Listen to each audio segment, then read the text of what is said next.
গতবার দেখেছিলাম যে মানুষ অনেক সেজেগুজে আসছে, কিন্তু এবার দেখেছি অনেক সাজগোজ কম। সেই হিসাবে কিছু বলবেন আপনি? মানুষদেরকে সেজেগুজে আসতে বলবেন নাকি বৈশাখী উৎসবে নাকি অন্য কিছু? না, অবশ্যই সেজেগুজে আসতে বলবো। সেজেগুজে তো অনেকেই আসছে। কিন্তু চারদিকে যাকে দেখছি সেই সাজা। আবার এখন অবশ্য টাইমিংটা যেমন এখন একেবারে ভোর দুপুর ৩টা ৩:৩০ বাজে। হয়তো যখন আরেকটু রোদটা কমবে ৪টা তখন হয়তো মানুষজন আবার আসবে। আর অ্যাকচুয়ালি সকালেও এখানে মানে অনেক ভিড় ছিল, কিন্তু আমরা আসলে সকালে এখানে আসতে পারি নাই। তো এটাই। আচ্ছা, অন্যদেরকে কীভাবে সাজেস্ট করবেন যে কী ফুল কানে দিয়ে আসলে গোলাপ ফুল নাকি অন্য কোনো ফুল? না, না, এটা তো আসলে সম্পূর্ণটাই নিজের পছন্দ। যে যেটা ফুল পছন্দ করে সেটা দিতে। আবার অনেক সময় শুধু পছন্দ না, শাড়ির সাথে ম্যাচিং করে ফুল পরতে হয়। তো সে যে শাড়ি পরেছে বা যেভাবে সাজছে সেটার সাথে ম্যাচিং করে পরবে। ফুলের তো আসলে কোনো স্পেসিফিসিটি নাই। ফুল তো সবই যার যেটা পছন্দ সে সেটাই দেয়। আজকে বসন্তের পাশাপাশি ভালোবাসা দিয়ে বলো, ভালোবাসার সংজ্ঞাটা আপনার কাছে ভালোবাসার সংজ্ঞা একটু আপনার মতো করে বলুন। না, আমি তো যেটা আমি এখনো বিয়ে করি নাই, আমার কাছে ভালোবাসা এখনো বাটারফ্লাই এর মতো কালারফুল, লাইভলি, হ্যাপেনিং। মন ভালো করে দেয়। বিশ্ব ভালোবাসা দিবসের ভালোবাসাটা কেমন হবে? বিশ্ব ভালোবাসা দিবসের ভালোবাসা আসলে এই যে বিশ্ব ভালোবাসা দিবস, ওটা তো আসলে স্পেসিফিক আরকি কাপলদের জন্য। তো তারা তাদের মতন করে উদযাপন করবে, একসাথে সময় কাটাবে, একজন আরেকজনকে বুঝবে। যারা অনেক ব্যস্ত থাকে, দেখা যায় টাইম দিতে পারে না, বিশেষ দিনের জন্য মানে বিশেষ একটু টাইম বের করবে বিশেষ মানুষের জন্য, তাকে খুশি করার জন্য বিশেষ কিছু করবে। আর যে কথা হয়তো বলতে পারে না, আজকে একটা দিবস উপলক্ষে সেই মনের কথাগুলো বলবে। বিশ্ব ভালোবাসা দিবসটাকে আমি এভাবেই ধরেন আপনার একজন ভালোবাসার মানুষ আছে, তাকে কখনো বলা হয়নি, সেক্ষেত্রে কিভাবে এটা আপনি express করবেন? এগুলো পারবো না। এগুলো পারবো না। একটু এক লাইন, দুই লাইন বলুন। একটু ভেবে বলেন। থাকলে তো বলতাম। এই দেখে চিন্তা করতে পারছি না। আপনার একটা ইমেজ লাগবে পার্টনার। কোনো কিছু চিন্তা করার জন্য বা বলার জন্য একটা ইমেজ লাগবে, একটা পার্সন লাগবে আপনি সেটার সামনে।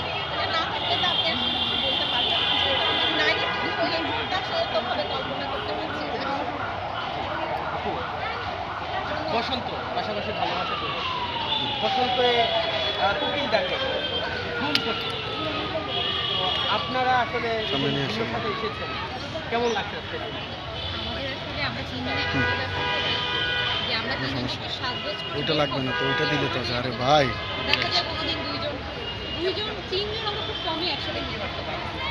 এই দিনটা প্রায় শুক্রবার হয়, আমরা তিন বান্ধবী যে একসাথে একটু সাজগোজ করে বের হতে পারছি। আমাদের সবার কিন্তু আলাদা আলাদা ক্যাজুয়াল সববার আমরা চেষ্টা করি প্রত্যেক বসন্তে আমরা তিনজন একসাথে বের হতে। এটাই আমাদের ফাল্গুন, এটাই আমাদের ভালোবাসা। আচ্ছা, ছুটির দিনে এবারের ভালোবাসা দিবস বসন্ত একসাথে করেছে, এটা কেমন লাগছে? এটা অসাধারণ একটা, কারণ আমাদের অফিস যদি থাকে দেখা যায় অফিসে তো দৌড়াদৌড়ি, তিনজন আমরা তিন প্রফেশনে থাকি, দেখা যায় হ্যাঁ হলুদ জামা বা অরেঞ্জ কালার জামা আমরা ঠিক করি, কিন্তু এই যে তিনজনে বসে একসাথে একটু ফটো সেশন করা বা গল্প করা, এটা আসলে হয়ে ওঠে। আপনারা তিন বান্ধবী, নিশ্চয়ই অনেক বছর ধরে আপনাদের সখ্যতা, স্কুল ফ্রেন্ড, অনেক দিন ধরে সখ্যতা। ভালোবাসার দিনে তিনজন যখন একসাথে হলেন, প্রথম ভালোবাসার দিনটা কীভাবে করলেন? দেরি হইস কেন? আচ্ছা, দেরি হইস কেন?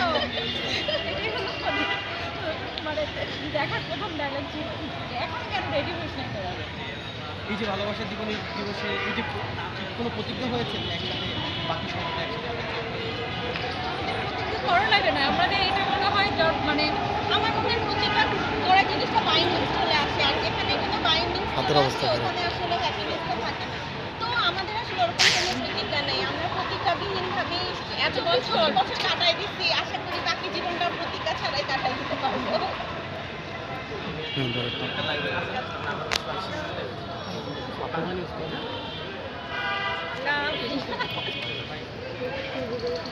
আপু, আপনাকে আমি না একটা সে একটা আছে।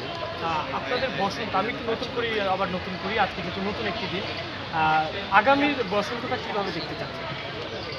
আজকে যেহেতু অনেকগুলো উৎসব একসাথে, বুঝতেও পারছেন না কোনটা পালন করবেন, কেমন লাগছে এবং আগামীর বসন্ত কেমন হবে?